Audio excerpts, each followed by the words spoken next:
Video आप लोगों तक सबसे पहले पहुंचे तो लाल बटन दबाकर चैनल को सब्सक्राइब जरूर करें और बेल आइकन दबाना न भूलें।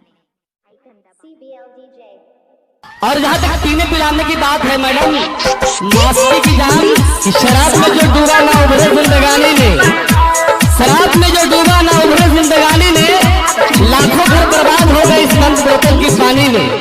शराब में जो डूबा ना उभरे जिंदगानी ने, लाखों घर बर्बाद हो गए इस बंद बोतल की पानी में। बहारा में बनी गुजर हतिया वो तो हमारा मालिक के बारात, बहारा में बनी गुजर हतिया वो तो हमारा मालिक के बारात।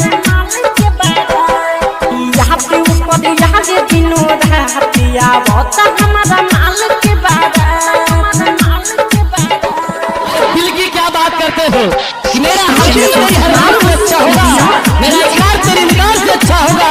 अगर यकीन न हो तो डोली से झांक कर देख लेना जालिम, मेरा जनाजा तेरी बारात से अच्छा होगा। सज धज के जाई अपना पिया के घर, पिया के घर दे पिया के घर, थार दी दे हम फोटो हमार, फोटो हमार दे फोटो हमार।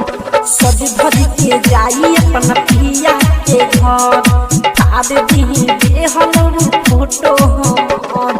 फुनवा पर करी ना भातिया वो तो हमारा मालिक के बारात। बहारा में बनी गुजर हतिया वो तो हमारा मालिक के बारात।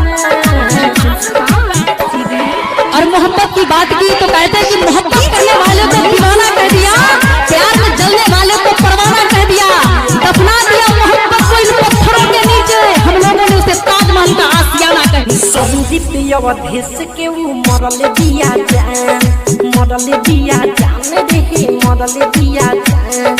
पागल बनवले बाऊ कर मुस्कान, कर मुस्कान रे कर मुस्कान। बलवत बलिष्ठ के मरल दिया जान, पागल बनवले बाऊ कर मुस्कान। चल जाई छोड़ के हमारे साहतिया वो तो हमारा मालिक के बारात। बहारा में बनी गुजर हतिया वो तो हमारा मालिक के बारात। बहारा में बनी गुजर हतिया वो तो